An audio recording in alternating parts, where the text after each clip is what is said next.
Dans le silence absolu de l'espace, là où même les échos n'osent pas voyager, une nation a osé poser une question que l'humanité évitait depuis des décennies. Une question gravée dans la poussière grise de la Lune. Lorsque la mission Chandrayaan-3 a été annoncée, le monde y a vu un symbole de progrès, un exploit technologique, une revanche après un échec passé. Mais personne n'imaginait que ce voyage, pensé comme une prouesse scientifique, allait fissurer notre compréhension même de la réalité lunaire. Abonnez-vous à Cosmos Ultime, laissez un like et dites-nous quel mystère spatial vous fascine le plus. Car ce qui s'est produit après l'atterrissage n'appartient plus seulement au domaine de l'ingénierie spatiale. Cela relève du mystère brut, d'une zone que l'on croyait morte, figée, immuable depuis des milliards d'années. Une région si extrême qu'aucune mission humaine ne s'y était jamais aventurée auparavant, le pôle sud de la Lune. Contrairement au paysage familier de la face visible, cette région vit dans une nuit quasi éternelle. Ici, le soleil rase l'horizon sans jamais vraiment éclairer le sol. Certaines vallées n'ont pas vu un seul photon solaire depuis la formation du système solaire. Les températures y plongent en dessous de 230 degrés Celsius, plus froid que la surface de Pluton. Un congélateur cosmique, une capsule temporelle parfaite, un endroit où le passé du système solaire est resté intact ou peut-être dissimulé. Lorsque le module indien s'est posé avec une précision chirurgicale, les ingénieurs ont retenu leur souffle. Cette fois, pas d'échec, pas de perte de contrôle. Le rover Pragyan s'est lentement déployé, laissant ses premières empreintes dans une poussière que personne n'avait jamais touchée. Un moment historique. Mais aussi, sans que le monde ne le sache encore, le début d'une anomalie. Les premiers relevés semblaient presque rassurants. De la poussière riche en silice, des traces de magnésium, d'aluminium, et surtout, ce que les scientifiques espéraient depuis longtemps, de l'eau, piégée sous forme de glace, préservée dans l'ombre éternelle. Une découverte majeure pour l'avenir de l'exploration humaine. Tout semblait suivre le scénario prévu. Puis, lentement, quelque chose a dérapé. Les capteurs du rover ont commencé à enregistrer des données incohérentes, pas des erreurs classiques, pas des parasites ordinaires, mais des signatures que personne ne parvenait à classer. Un matériau inconnu, ni métallique, ni minéral au sens traditionnel. Un élément qui absorbait le rayonnement au lieu de le réfléchir, comme si la lumière elle-même s'y noyait. Autour de cet objet ou de cette substance, les champs électromagnétiques se comportaient de manière erratique. Les instruments perdirent leurs repères, les mesures variaient sans logique apparente. Certains ingénieurs ont parlé, à huis clos, d'un effet d'éponge énergétique, un phénomène capable d'engloutir les ondes, de les stocker, voire de les déformer. Une description qui, jusqu'ici, relevait davantage de la science-fiction que de la physique appliquée. Très vite, le vocabulaire a changé. On ne parlait plus simplement d'une découverte inattendue. Les mots devenaient plus lourds, plus prudents. Certains ont même utilisé un terme glaçant, anomalie, car cette chose, quelle qu'elle soit, ne se contentait pas d'exister. Elle semblait interagir avec son environnement, modifier subtilement la matière alentour. Comme si la Lune, supposée géologiquement morte depuis des milliards d'années, cachait encore une activité enfouie sous ses cicatrices. La question centrale s'est alors imposée, implacable. Si ce phénomène est naturel, alors il remet en cause tout ce que nous savons sur les matériaux connus. Et s'il ne l'est pas, qui l'a placé là? Et quand? À mesure que les données arrivaient sur Terre, l'excitation laissait place à l'inquiétude. Les ingénieurs se souvenaient d'un détail troublant. Jamais auparavant, une mission n'avait exploré cette zone précise. Jamais aucun radar n'avait sondé aussi profondément ces couches lunaires. Comme si, pendant des siècles, l'humanité avait observé la Lune, sans vraiment la regarder. Le pôle sud n'était plus seulement une frontière scientifique, il devenait un seuil, un point de bascule entre ce que nous pensions savoir et ce que nous n'étions peut-être pas prêts à découvrir, et ce n'était que le commencement. Pour comprendre l'ampleur de ce qui a été détecté au pôle sud lunaire, il faut d'abord saisir la sophistication de la mission elle-même. Chandrayaan-3 n'était pas un simple atterrisseur, C'était un laboratoire mobile, conçu pour lire la Lune comme on lit une archive géologique vieille de plus de 4 milliards d'années. Chaque instrument avait une mission précise: analyser la composition du sol, mesurer les variations thermiques, cartographier la structure souterraine. Rien n'avait été laissé au hasard. Le rover Pragyan avançait lentement, presque avec prudence, déployant ses spectromètres à rayons X et ses capteurs laser. Ces outils permettent normalement d'identifier les éléments chimiques en observant la manière dont ils interagissent avec l'énergie. Sur Terre, ces signatures sont bien connues, sur Mars aussi, mais ici, les courbes ne correspondaient à rien de répertorié. Au départ, les données semblaient confirmer les hypothèses classiques. Des minéraux formés lors des premiers instants du système solaire, une poussière extrêmement fine, broyée par des milliards d'années d'impact de micrométéorites, et surtout, dans certaines zones ombragées, des indices clairs de glace d'eau, piégés dans le régolithe, une découverte capitale, car cette eau pourrait un jour servir de ressource pour des bases humaines permanentes. Mais en s'approchant d'une zone légèrement surélevée, les capteurs ont commencé à enregistrer une chute anormale de réflexions lumineuses. Ce n'était pas une simple roche sombre. Même les matériaux les plus noirs connus, comme certains basaltes lunaires, réfléchissent une fraction de la lumière incidente. Là, ce n'était pas le cas. Le signal semblait littéralement disparaître. Les ingénieurs ont d'abord pensé à un défaut de calibration, puis à une interférence locale. Les systèmes ont été redémarrés. Les mesures répétées, le résultat était identique. Quelque chose absorbait l'énergie, non seulement dans le spectre visible, mais aussi dans certaines bandes radio et micro-ondes. Un comportement qui évoque des matériaux expérimentaux développés sur Terre, mais jamais observés dans la nature. Plus troublant encore, les magnétomètres du rover ont commencé à détecter des distorsions subtiles, mais persistantes, du champ électromagnétique local. La Lune est censée être, à l'échelle globale, pratiquement dépourvue de champs magnétiques actifs. Or ici, les lignes semblaient se courber, comme attirées ou repoussées par une source invisible. C'est à ce moment précis que les équipes ont décidé d'utiliser l'un des outils les plus sensibles de la mission, le radar de pénétration du sol.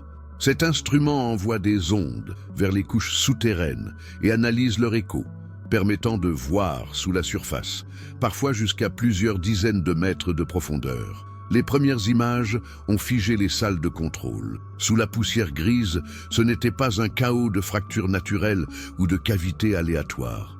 Les échos dessinaient des lignes droites, des angles nets, des structures répétitives. Des formes qui, statistiquement, ont très peu de chances d'apparaître par hasard. La nature crée des motifs, oui, mais rarement avec une symétrie aussi rigoureuse. Plus les données s'accumulaient, plus une hypothèse dérangeante prenait forme. Ces structures ressemblaient davantage à des architectures qu'à des formations géologiques. Certaines semblaient s'étendre horizontalement, comme des galeries. D'autres descendaient en profondeur, suggérant des niveaux superposés. À l'échelle estimée, l'ensemble aurait pu couvrir plusieurs kilomètres carrés. Assez en tout cas pour abriter quelque chose de bien plus vaste qu'une simple caverne. Et comme si cela ne suffisait pas, un autre paramètre est venu troubler le tableau: la température. Dans une région privée de lumière solaire, la logique thermique est simple. Le froid domine, stable, prévisible.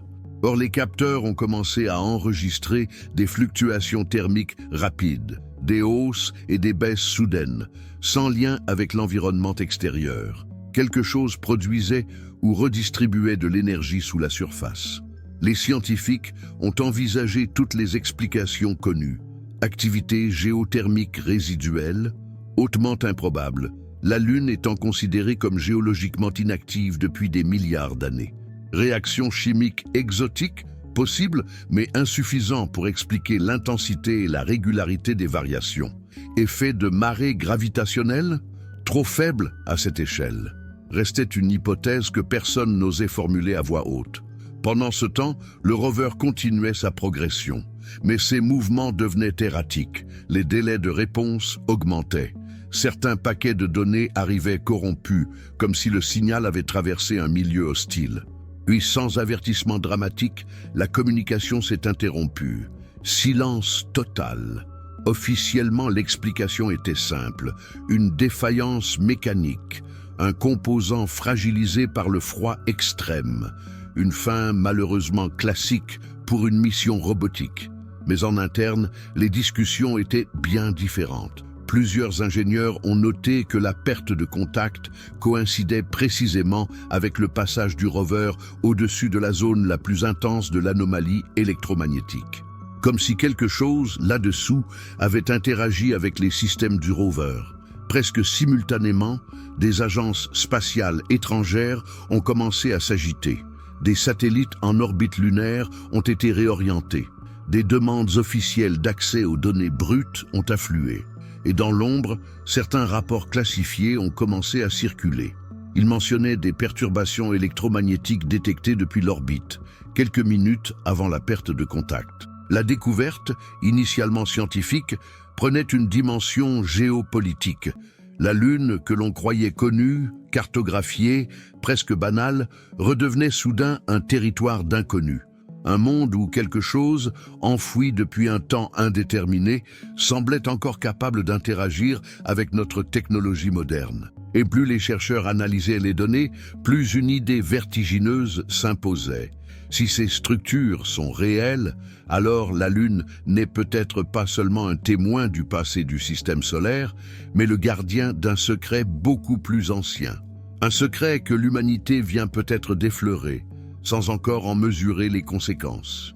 À partir de ce moment précis, la mission a cessé d'être uniquement une affaire d'ingénieurs et de physiciens.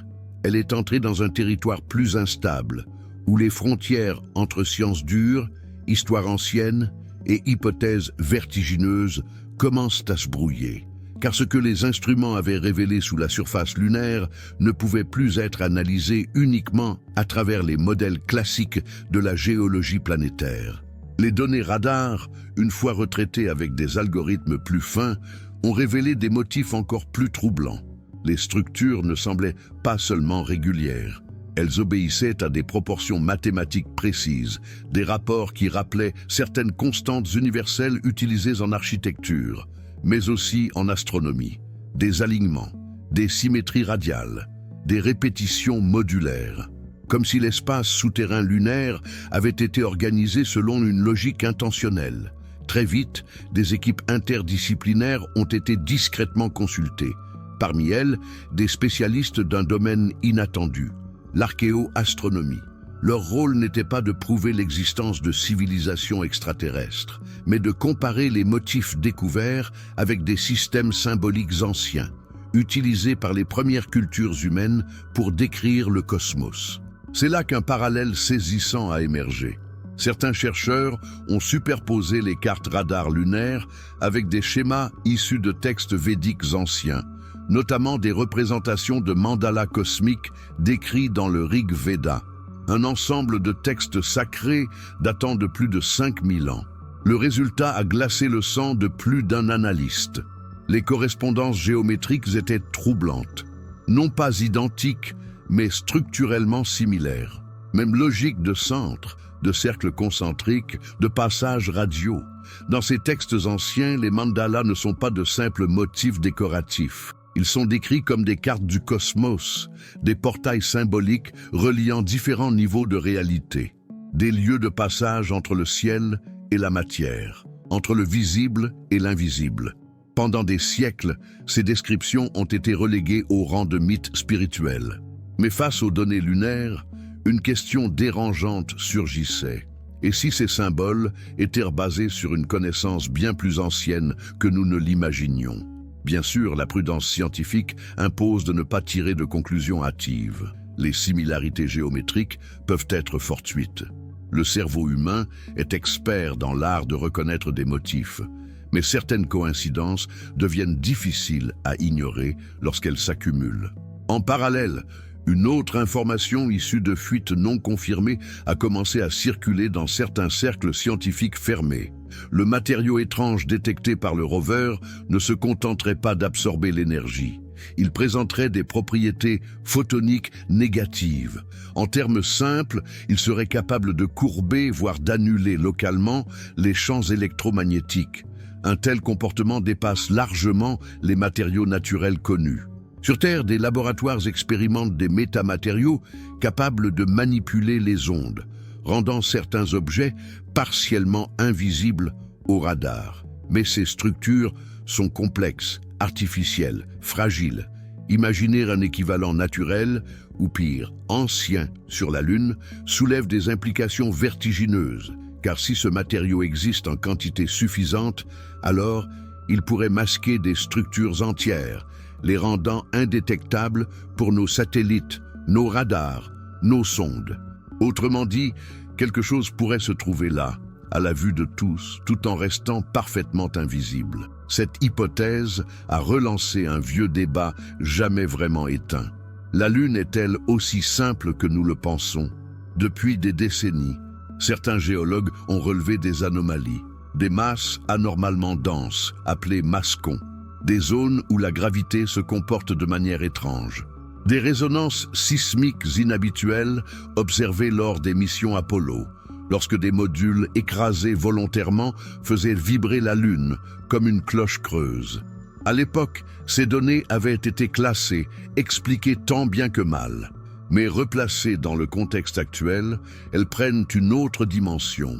Et si la Lune n'était pas seulement un corps céleste passif, mais un objet ayant subi ou abrité une transformation profonde dans un passé lointain? Les variations thermiques détectées sous le pôle sud renforcent cette idée. Car, pour maintenir de telles fluctuations, une source d'énergie est nécessaire. Pas une énergie explosive ou instable, mais quelque chose de contrôlé, de régulé. Une activité silencieuse, presque imperceptible, mais persistante. Certains physiciens évoquent des processus encore inconnus. D'autres parlent de réactions exotiques, impliquant des états de matière jamais observés à grande échelle. Et puis, il y a ceux qui, hors caméra, posent la question la plus inconfortable. Et si ces structures n'étaient pas naturelles, non pas nécessairement le fruit d'une civilisation active aujourd'hui, mais peut-être le vestige d'une intelligence ancienne, ou d'une technologie disparue, ou même d'un phénomène cosmique si avancé que notre langage actuel ne permet pas encore de le décrire. Dans cette perspective, la perte du rover Pragyan prend une autre couleur. Non plus celle d'un simple accident technique, mais celle d'un contact indirect avec quelque chose qui dépasse nos cadres habituels. Comme si l'humanité avait effleuré une frontière et que la frontière avait répondu. La Lune, longtemps perçue comme un désert stérile, se transforme alors en miroir de nos propres limites. Elle nous rappelle que, malgré nos télescopes, nos algorithmes et nos sondes, l'univers conserve encore des zones d'ombre, des couches profondes de réalité que nous commençons à peine à sonder. Et peut-être que ce qui repose sous le pôle sud lunaire n'attend pas d'être découvert. Peut-être attend-il simplement que nous soyons capables de comprendre. Le mystère reste entier. Et plus on l'explore, plus il semble nous observer en retour. Au terme de cette exploration, une certitude s'impose lentement, presque à contre-cœur. La mission Chandrayaan-3 n'a pas seulement ajouté une ligne de plus dans l'histoire de la conquête spatiale. Elle a fissuré un dogme ancien, celui d'une lune morte, inerte, totalement comprise. Ce que les instruments ont effleuré au pôle sud lunaire suggère au contraire un monde encore chargé de secrets, de couches invisibles, de réalités que notre science commence à peine à entrevoir. Récapitulons ce que nous savons réellement. Un rover s'est posé dans une région jamais explorée. Il a confirmé la présence d'eau glacée, validant des décennies d'hypothèses scientifiques. Puis, presque immédiatement, il a détecté un matériau inconnu, aux propriétés incompatibles avec les modèles actuels de la physique des matériaux. Un élément capable d'absorber l'énergie, de perturber les champs électromagnétiques, de fausser les instruments les plus avancés. Sous la surface, les radars ont révélé des structures géométriques organisées, trop régulières pour être ignorées, associées à des variations thermiques inexplicables, dans une zone plongée dans l'ombre éternelle. Enfin, au moment où l'exploration devenait la plus sensible, le rover s'est tu. définitivement, comme si quelque chose avait rompu le fil fragile qui reliait cette découverte à la Terre. À partir de là, les interprétations se multiplient. Peut-il s'agir d'un phénomène naturel encore inconnu, d'un état exotique de la matière, formé dans des conditions uniques au pôle sud lunaire, d'un vestige géologique d'une époque où la Lune était encore active? Ces hypothèses sont prudentes, rationnelles, nécessaires, mais il existe aussi les questions que l'on pose plus bas, à voix réduite. Pourquoi ces structures rappellent-elles des architectures? Pourquoi ces motifs résonnent-ils avec des symboles cosmiques décrits par certaines civilisations anciennes? Pourquoi ce matériau semble-t-il conçu pour dissimuler, masquer, rendre invisible? Si ce qui a été détecté possède réellement des propriétés capables de courber ou d'annuler les ondes électromagnétiques, alors une conséquence devient inévitable. Nous pourrions ne voir qu'une fraction de ce qui existe réellement sur la Lune. Non pas par manque de technologie, mais parce que quelque chose ou quelqu'un a peut-être appris à se cacher bien avant notre arrivée. Cela ne signifie pas nécessairement une présence extraterrestre active.